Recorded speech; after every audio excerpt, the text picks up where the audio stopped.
Okay, so here's my garden.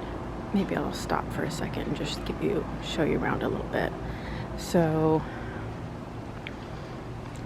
we got this old rusty wheelbarrow out of Fresno's junk pile.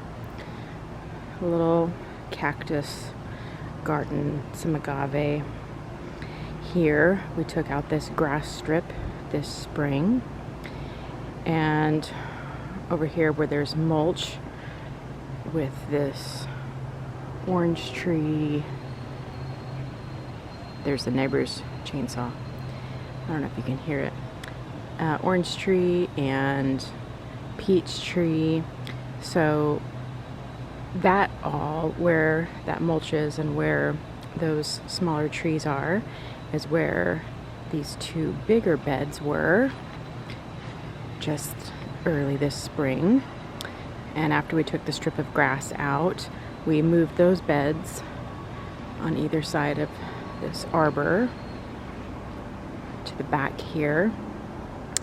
We moved those beds up into where the rock is, and then later we decided to take out the smaller orange tree that was back in this corner back here, and then Brian built another.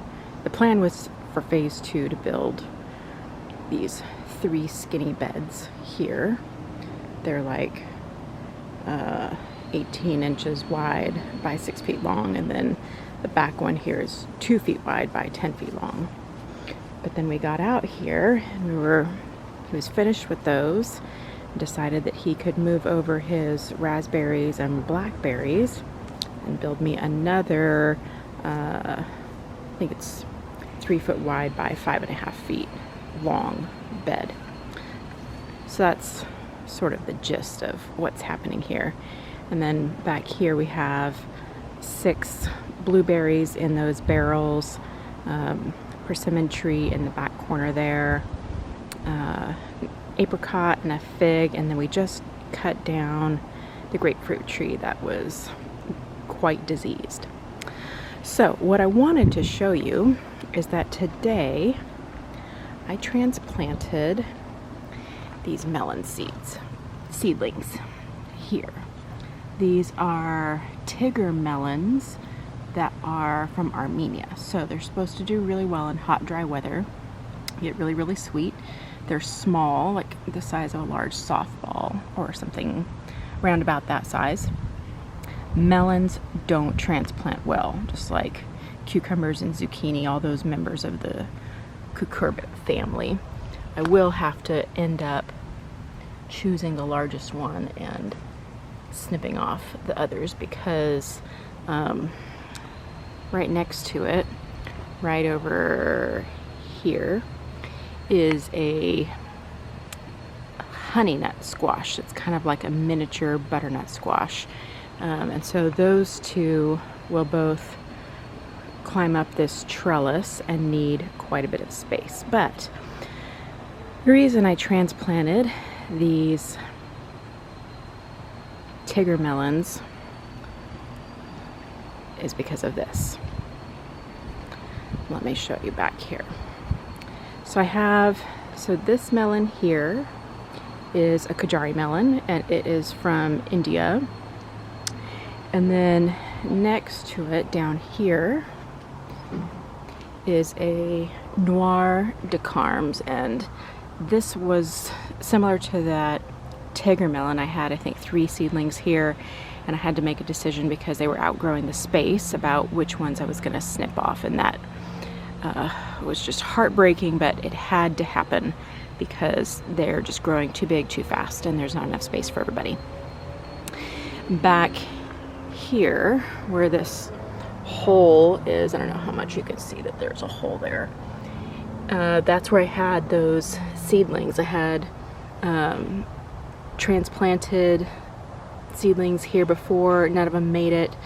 I threw in a couple more seeds and they all germinated, but before they could get going and really take off, this melon, it's Gerardale pumpkin, it's not a melon, it's a pumpkin. Jarrahdale pumpkin has come into its own. This is 2 seeds, and it is only just getting started, and it is growing out of its bed like I knew it would, but I had this fencing around the melon for a little while, trying to protect it from getting bullied out by the pumpkin. But I had to make a decision, and the decision was either to leave it here, hope for the best, but it was seeming quite likely that the pumpkin was just going to take over. Knowing that melons don't transplant well, I had to decide whether I would try to transplant and risk losing them. But I thought, well, it's not going to do well here, so I might as well take the risk. So far so good. I think if they had been in shock, they would have it would have happened already. But I'll keep an eye on it. Oh, and this is a Delice de la Table melon here, so that is growing up. Both that and the Noir de Carmes are French melons. And this blue Jarrahdale pumpkin, I think it's from New Zealand. So I guess more than anything, I just wanted to say a little word about risk, and sometimes things feel really risky and like it is not a good idea because maybe our experience has told us things like the melons don't transplant well, so don't do it, it's too risky. But when we pay attention to some of the environment around it, and we see that to take no action is actually riskier, sometimes it can give us a little courage to experiment and give it a shot.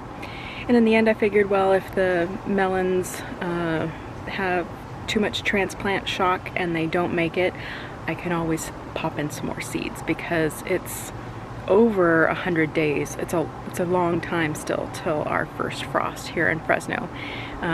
So we've got time to grow things like melons before the frost comes. Okay, so the last thing for real here is that I think we've all had a lot of disappointments, a lot that we have been grieving during this time, things that we were looking forward to, things that either have been postponed indefinitely, that we've missed altogether. On the less consequential side of things, one of those things for me was doing a garden tour this summer. I had been planning for quite a while to do a Willow Avenue gardeners little garden tour, and if you can imagine something like a progressive dinner in groups where, let's say we have half a dozen or 10 people in the congregation who say, yes, I want to be a host for this, and we have people sign up that go from house to house, get to see what people are growing, how they're growing it, what they're learning, what they're trying, what they're experimenting with, maybe even have a sample of something that's been growing in the garden. So I had been planning to do that this year and have been just so bummed that we haven't been able to do that. So I thought, well, maybe we'll do some virtual tours. So if you have a garden, it doesn't have to be a vegetable garden, it could be a flower garden, it could be anything, any type of outdoor space that you find life-giving, that is nurturing to you. I'd love to come, and I'll wear a mask, I'd love to come and feature it and have a tour and take a video so that we can share it with others in the congregation. And I think it could help us to feel a little bit more connected to each other, to see what's been growing, what we've been learning, how we've been spending some of our time. So let me know if you would like to have your garden featured on our Willow Avenue Garden Tour series.